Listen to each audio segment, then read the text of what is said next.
Share বাজারে বিনিয়োগ ঝুঁকিপূর্ণ, জেনে ও বুঝে বিনিয়োগ করবেন। এখানে কোনো বাই সেল রিকমেন্ডেশন করা হচ্ছে না। ভিডিওটা এডুকেশনাল পারপাসে তৈরি করা হচ্ছে। আসসালামু আলাইকুম, আইএমকে ফিনটেক স্কুল চ্যানেল থেকে আপনাদের সকলকে স্বাগতম। আশা করি সবাই ভালো আছেন। আজকে আমরা মোস্ট পাওয়ারফুল একটা ইন্ডিকেটর নিয়ে আলোচনা করব, যেটা খুবই পপুলার লাইভ মার্কেটের জন্য। ইন্ডিকেটরটা হচ্ছে বোলিঙ্গার ব্যান্ড। এটা জাস্ট ইন্ডিকেটর অপশনে গিয়ে বোলিঙ্গার ব্যান্ড বা বিবি লিখলে প্রথমে যে ইন্ডিকেটরটা আসবে ওটা সিলেক্ট করলে হবে। ইন্ডিকেটরটাতে কী কী থাকে আমি একটু এক্সপ্লেন করি। এখানে মাঝখানে যে রেড লাইনটা দেখা যাচ্ছে সেটা হচ্ছে মিডিয়াম লাইন বা মিড ব্যান্ড। উপরে যেটা আপার যেটা আছে, উপরেরটা হচ্ছে আপার ব্যান্ড, নিচেরটা হচ্ছে লোয়ার ব্যান্ড, এবং এটা 20 দিনের উপর ক্যালকুলেট করে করা হয়। এই ইন্ডিকেটরটা সাইডওয়ে মার্কেট মোটামুটি সব মার্কেটে ভালোই কাজ করে। যারা জাস্ট শুধু ইন্ডিকেটর বেস, শুধুই বোলিঙ্গার ব্যান্ডের উপর ট্রেড করে, এরকম খুব বেশি পপুলার এরকম 2-3টা স্ট্র্যাটেজি আজকে আমরা আলোচনা করব।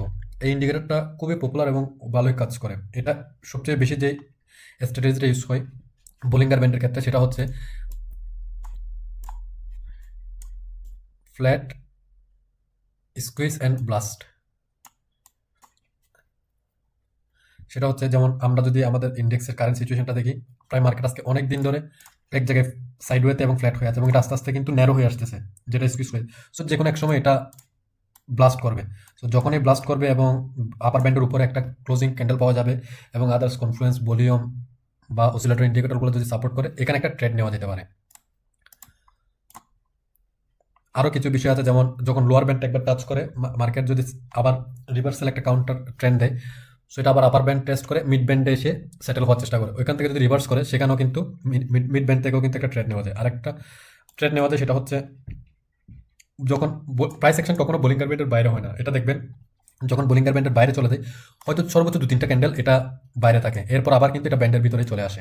যেমন এই জায়গাটাতেই দেখেন একটা ব্যান্ডের বাইরে চলে গেছে, বাট আবার ভিতরে চলে আসছে। এটা কিন্তু বেশি দিন বাইরে থাকে না, একটা বা 2টা ক্যান্ডেল জাস্ট বাইরে ক্রিয়েট করে এরপর আবার ভিতরে চলে আসে, উপরে হলে উপরে, নিচে হলে। তবে আরেকটা বিষয় আছে, যখন এটা বোলিঙ্গার ব্যান্ড ব্লাস্ট করে, যখন বোলিঙ্গার ব্যান্ডটা বড় হয়ে যায়, তখন এটা কিন্তু ব্যান্ডের সাথে সাথে, এটা যদি উপরের দিকে ব্রেকআউট করে, দেখবেন বোলিঙ্গার ব্যান্ডের আপার ব্যান্ডের উপরের সাথে উপরের দিকে এভাবে ব্যান্ডের সাথে সাথে চলতে থাকে।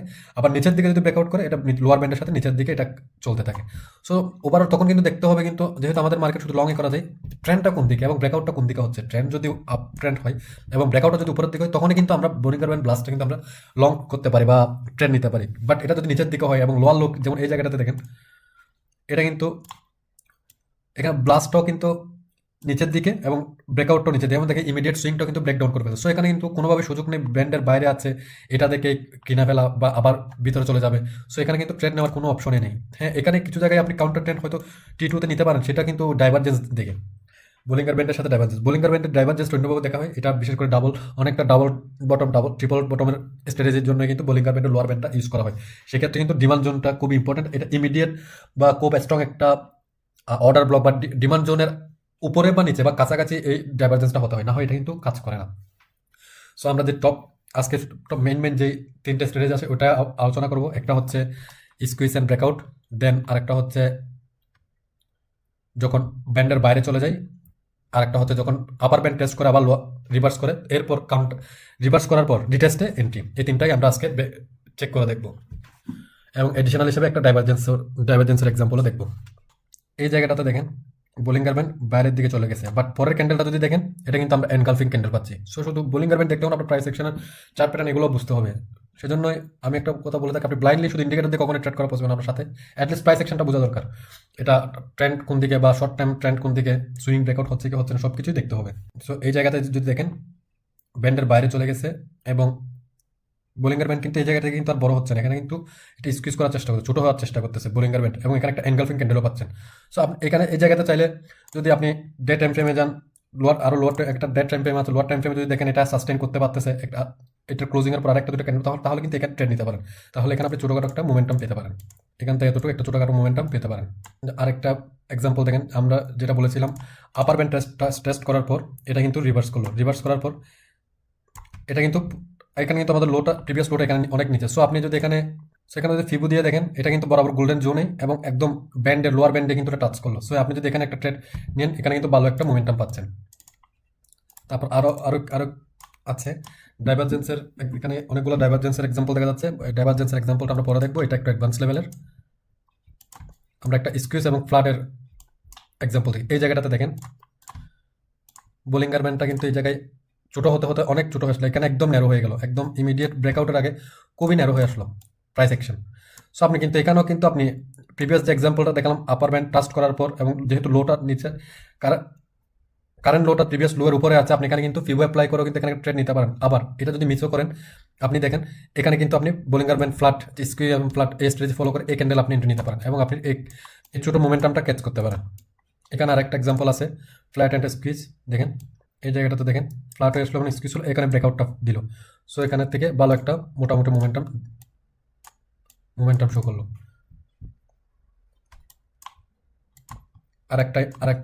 একটা পারফেক্ট একটা এক্সাম্পল আছে, সেটা হচ্ছে দেখেন বোলিঙ্গার ব্যান্ড লোয়ার ব্যান্ড থেকে এটা উপরে দিয়ে গেল, এটা আবার রিভার্স করে মিডল ব্যান্ডে সেটেল হওয়ার চেষ্টা করলো। এই ক্যান্ডেলের ব্রেকআউট আপনি চাইলে এন্ট্রি নিতে পারেন। এটা হচ্ছে মিডল ব্যান্ডের স্ট্র্যাটেজি। মিডল ব্যান্ড টেস্ট করে উপরে যাবে এবং যখন টেস্ট আবার রিটেস্টে আসে মিডল ব্যান্ড এবং সেটেল হওয়ার চেষ্টা করবে মিডল এবং নতুন একটা লোয়ার টাইমে সুইং পাবেন ব্রেকআউট, তখন আপনি এন্ট্রি নিতে পারেন এবং এখান থেকে দেখেন আপনি কিন্তু ভালো একটা মোমেন্টাম পেলেন। সো মোটামুটি বোলিঙ্গার ব্যান্ডের কমন যে স্ট্র্যাটেজিগুলো সবগুলোই আপনাদের শেয়ার করলাম, কীভাবে ব্রেকআউট করে মিডল ব্যান্ডের উপর ডিপেন্ড করে নিতে পারেন। আর আরেকটা আছে আপার ব্যান্ড টেস্ট করার পর ফিবু ইউজ করে এটা রিভার্সালের বা কারেকশনের উপর বেস করে গোল্ডেন জোন বা আরেকটু নিচে কোন জায়গায় রিভার্সালে ফিবু ইউজ করে একটা ট্রেড নিতে পারেন। আরেকটা হচ্ছে ফ্ল্যাট অ্যান্ড স্কুইজ, যখন ব্রেকআউট দেয়, যখন বোলিঙ্গার ব্যান্ড ব্লাস্ট করে এবং আপার ব্যান্ড ব্রেকআউটে তখন আপনি কীভাবে ট্রেড নিতে পারেন। এখন তবে যতগুলো স্ট্র্যাটেজি শেয়ার করলাম সবগুলোতেই আপনি দেখবেন আমার ট্রেন্ড লাইন ব্রেকআউট দেখতে হচ্ছে, সুইং ব্রেকআউট দেখতে হচ্ছে বা ক্যান্ডেলস্টিক প্যাটার্ন দেখতে হচ্ছে, এগুলো আপনার মাস্ট দেখতে হবে। কারণ এগুলো ছাড়া আপনি শুধু বোলিঙ্গার ব্যান্ড দিয়ে ট্রেড করা খুবই টাফ, কারণ বোলিঙ্গার ব্যান্ড খুবই স্লো একটা ইন্ডিকেটর। এটা যদি আপনার প্রাইস সেকশনের উপর ভালো নলেজ না থাকে তাহলে কিন্তু এটা নিয়ে ট্রেড করা সম্ভব না। আর আমাদের চ্যানেলে অলরেডি অনেক প্রাইস সেকশনের বেসিক প্রাইস সেকশন নিয়ে যতগুলো কন্টেন্ট আছে সবগুলো আপলোড করা হয়েছে। আপনারা যদি প্লেলিস্টগুলো কমপ্লিট করে থাকেন এই বিষয়গুলো কিন্তু আপনাদের কাছে খুবই ইজি মনে হবে। ডাইভারজেন্স স্ট্র্যাটেজিটা একটু অ্যাডভান্স লেভেলের, এটার জন্য একটু ইনডেপথ নলেজ থাকা দরকার। বাট একটু শর্টলি পরবর্তী ভিডিওতে আমরা এটা আরও এলোবরেটলি আলোচনা করবো, বাট শর্টলি আপনাদের একটা আইডিয়া দিয়ে থাকি। ফার্স্ট অফ অল এটা একটা ডিমান্ড জোনের আশেপাশে হতে হবে। দেখেন একদম পারফেক্ট একটা অর্ডার ব্লক, এটা ডিমান্ড জোনে একদম বরাবর ম্যাচ করলো, এখানে আসে টেস্ট করলো। এখন আপনি যদি এখানে আরএসআই দেখেন, এখানে কিন্তু একদম এখানে ইকুয়াল লো, এখানে হায়ার লো, খুব পারফেক্ট একটা আপনি ডাইভারজেন্স পাবেন। এবং এখানে যদি দেখেন প্রাইস সেকশনের ট্রেন্ড লাইন ব্রেকআউট, সো এটা একটা একদম পারফেক্ট এক্সাম্পল। লাইভ মার্কেট এগুলো পাওয়া খুবই রেয়ার, বাট আপনার জানা থাকলে, আপনি স্ট্র্যাটেজিগুলো জানা থাকলে আপনার এই ধরনের ট্রেডগুলো মিস হবে না। সো দেখেন এটা স্টিল রাইট করতেছে। সো আশা করি বুঝতে পারছেন কীভাবে বোলিঙ্গার ব্যান্ড ইউজ করো ট্রেড নেওয়া যায়। অলরেডি আমরা আরএসআই নিয়েও আলোচনা করেছি, আরএসআই ডাইভারজেন্সও কীভাবে কাজ করে এটা আলোচনা করেছি। সো আজকের জন্য এ পর্যন্তই। ধন্যবাদ সকলকে সাথে থাকার জন্য। আমাদের কন্টেন্ট আপনাদের যদি ভালো লেগে থাকে তাহলে লাইক, কমেন্ট, শেয়ার করে আমাদের সাথে থাকবেন। ধন্যবাদ। শেয়ার বাজারে বিনিয়োগ ঝুঁকিপূর্ণ, জেনে ও বুঝে বিনিয়োগ করবেন। এখানে কোনো বাই সেল রেকমেন্ডেশন করা হচ্ছে না।